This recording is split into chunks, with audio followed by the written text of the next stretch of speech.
दिनैहाय जोङो रिसार्जेन्ट UPPL आरो रिसार्जेन्ट BTR होननाय मोनसे टीमजों क'क्राझारनि काजिगावनिफ्राय गहपुरसिम मटरसाइकेल सालायलांनायनि मोनसे हाबाफारि लादों। बे हाबाफारिनि गेजेरजों जोङो गोबां थांखिफोर जोङो हास्थायदों।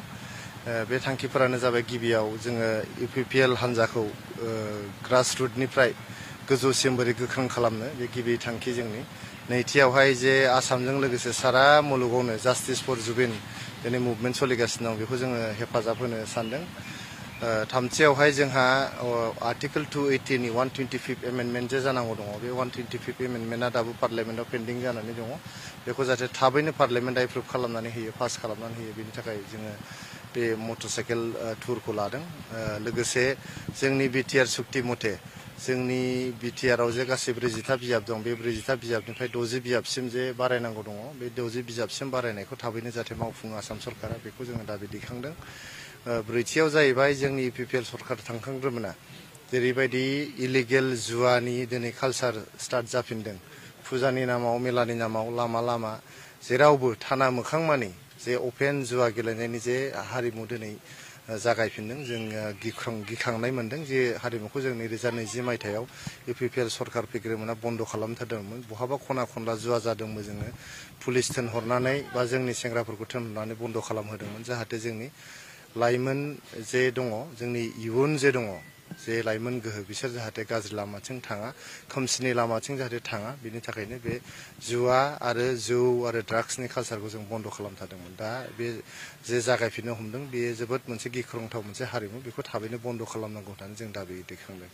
लोगोसेयै जोङो UPPL सरकार थानाय समाव गोबां मोजां मोजां हाबाफारिफोर लादोंमोन। बे हाबाफारिनि सांग्रांथि लाबोनो थाखायबो जोङो दिनै बे मटरसाइकेल टुरखौ लादों। जेरैहाय जोङो हा पाट्टा राननाय, जोंहा 40-50 बोसोर असान्तिनि गेजेराव थानानै जोङो 2020 मायथाइयाव BTR सुक्तिनि गेजेरजों UPPL सरकार फैनायनि उनाव बड'लेण्ड ओनसोलावहाय सान्तिखौ जों गायसननो हादोंमोन।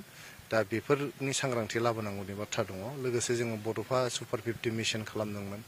बेजों लोगोसे जोङो दुरान्ड काप बायदि गिदिर बेवहाय फुटबल मेगा इभेन्ट जों खालामनो हादों। लोगोसे थुनलाइयारि फोरबो खुंनानै देश बिदेशनि थुनलाइयारिफोरखौहाय थुनलाइ सिबियारिफोरखौ लाबोनानै जोङो क'क्राझारावहाय खन्थाइ आवरायनायजों लोगोसे सल' खोन्थालायनायजों लोगोसे जोंनि बर' हारिमु, जोंनि बड'लेण्डनि जे जोबोद मोनसे धोनि जोंहा सम्पद दङ, मिथिंगानि सम्पद, लोगोसे जोंनि सुबुंफ्रा जोबोद मोजां सुबुंफोर, जोङो मोनसे मा होनो बिदिखौ आब्रुथि गोनां माहारि, बेफोरखौ जोङो मुलुग दरबारावहाय जों गायसननो हादोंमोन। बेफोर हाबाफारिनि सोमोन्दै सांग्रांथि लाबोनो थाखाय दिनै बे मटरसाइकेल टुरखौ लानाय जादों। जोङो बे मटरसाइकेल BTR मटरसाइकेल टुरनि गेजेरजोंहाय जोंनि UPPLनि मावथिफोरजों रायलायलांबाय थानायजों लोगोसे गोनां गोनां माने फसंथानफोर, बियो धोरोम फसंथानबो जानो हागौ, बेफोराव जोङो हाबलांबाय थागोन। दहाय फुङावसो जोङो बासुगावनि मोनसे मन्दिराव, गिदिर मन्दिराव जों हाबबोदोंमोन।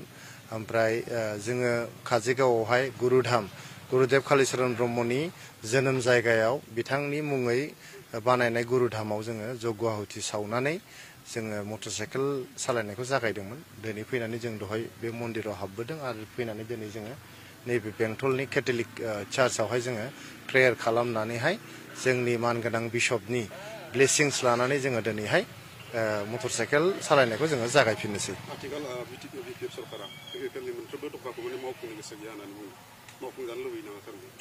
BPFआथ' माबोरैहाय दफाफोरखौहाय मावफुंनो नाजानो? BPFआ बायसान्सआव दिनै सरकाराव फैदों। BPFआथ' आमेरिकानि पार्टिसो, आमेरिकायाव दाजानाय, मेक आमेरिका ग्रेट एगेन होननानै स्ल'गानजों बिथांमोना इलेक्सन गेलेदोंमोन। गतिके बिथांमोना दिनैहाय आमेरिकायाव जोनोम मोननाय मोनसे हान्जा, ओंखायनो बिथांमोना मेक आमेरिका ग्रेट एगेन होननाय स्ल'गानखौ बिथांमोना लानानै बिसायख'थि गेलेदोंमोन। बोरै बोरै गावसोर भट मोनदों बेखौनो मिथिया, साइलेन्ट भट बबेनिफ्राय मोनदों बेखौनो मिथिया, गावसोरनो माने बुंनो थांबा बागदावलायदोंसो जों जे बेसेबां भट मोनबाय होननानै। थेवब्लाबो नोंथांमोना दिनैहाय बिथांमोना 7,80,000 भट मोनदों, ओमफ्राय 12 लाखसो भटआनो बिथांमोननो होआखै। जोङो 6,16,000 इपिपिएल आ मोनदों 4.5 लाखसो बिजेपि आ मोनदों आरो गुबुन गुबुन हान्जा कंग्रेस जिएसपि बयबो मोनदों गतिके 12 लाखसो भटआनो बिपिएफ आव थाङाखै गतिके 7 लाख भट मोननानै बिथांमोना सरकार दादों आरो जोङो बिथांमोननि हेंथायै दिनै 12 लाख भट दङ गतिके बिथांमोना खामानिखौ मावथों नै बोसोरसे थांनोसैयानो 2025 मायथाइया थांनोसै मास मोननैल'सै 2026 फैगासिनो दं खामानिफोरखौ मावाब्ला दिनैहाय हा फाथा होनो होनदों हा फाथाखौ मानो होदिया माबा मण्डल रिटायार जानाय खानांगौ रिटायार जानायसो नागिरगासिनो दंनो होमबा जा सिटिं मण्डलफ्रा जेबो खामानि गैला नामा माने रिटायार जानायखौसो नांगौ जाखो बिथांमोननोलाय दानि हानि अफिसफ्राव सार्केल अफिसफ्राव मानसिफोर गैला नामा मानो रिटायार्ड मानसि नागिरलाबाय थादों बेथ' थगायनाय नङा होमबा जोंनि लाइमोनफोरनो 100 कोटी होनो नागिरदोंमोन 100 कोटी होनो नागिरनाया दा थगायबाय खननै एग्जिकिउटिभ काउन्सिल जिरायखांबाय होआखै आइजोफोरनो 40 कोटी होनो नागिरदोंमोन इक'नमिकेलि वेकार सेक्सननो 50 कोटी होनो नागिरदोंमोन बेंगुराफोरनो 10 कोटी होनो नागिरदोंमोन बोसोरसेयावहाय होदो दा थाबैनो होदो जोंथ' होनायखौनो लुबैदों नोंथांमोना जे गेरेन्टिफोरखौ होदों मोनबा गेरेन्टिफोर बे मोनबा गेरेन्टिखौ नोंथांमोना थाबैनो सुफुंनांगौ सुफुङाबा जोङो बिटिसि सेक्रेटारियेट मोखाङाव धरना हैगोन फैगोन बोसोराव बिटिआरनि अनगायैबो गुबुन गुबुन जायगाफ्रावबो बिजाथिफोरखौ बिटिआरनि बाहेरायावहाय गोबां जायगायावहाय जोंनि इपिपिएल हान्जाखौहाय बिथांमोना लुबैगासिनो दङ डिमान्ड खालामगासिनो सिगाङावनो गोबां डिमान्ड खालामबाय थादोंमोन बिसायख'थिबो गेलेजानो लुबैदोंमोन जोंहा गोबां सापर्टारफोर दं बिटिआरनि बाहेरायावबो गतिके बिटिआरनि बाहेरायाव जेराव जेराव जोंहा गोग्गोम सापर्टार दं बेफोरावहाय जोङो बिजाथि होगोन नङाबा गुबुन बिजाथिफोरखौ जों मदद होगोन 2022 मायथाइनि एमएलए इलेक्सनाव इपिपिएल हिसाबै सोरजोंबा इलेक्सना गेलेगोन नामा बिसायख'थि गेलेनाया जाहैबाय बियो गणतन्त्रनि मोनसे फान्डामेन्टेल डिउटि जोङो जेब्लानाखि डेम'क्रेटिक कान्ट्रियाव थागोन बिसायख'थियाव भट होनाय आरो बिसायख'थि गेलेनाया नोगोरारिफोरनि गुदि बियो डिउटि फान्डामेन्टेल डिउटि गतिके जोङो पलिटिकेल पार्टि इपिपिएलआ इलेक्सन गेलेनाया जोंनि फान्डामेन्टेल डिउटि गतिके इलेक्सन गेलेगोन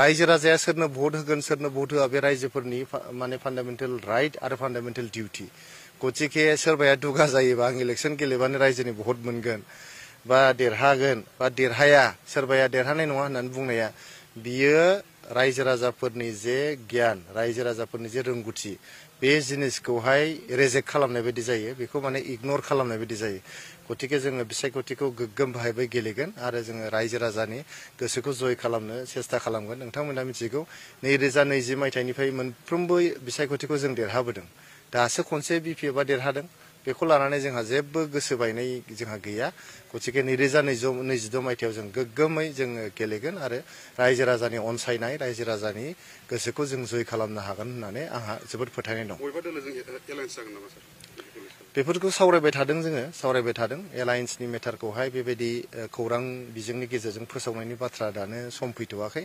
जेब्लानो बेफोर एलायन्सफ्रा माने फार्म आप जागोन फाइनालाइज जागोन वी विल लेट इउ नो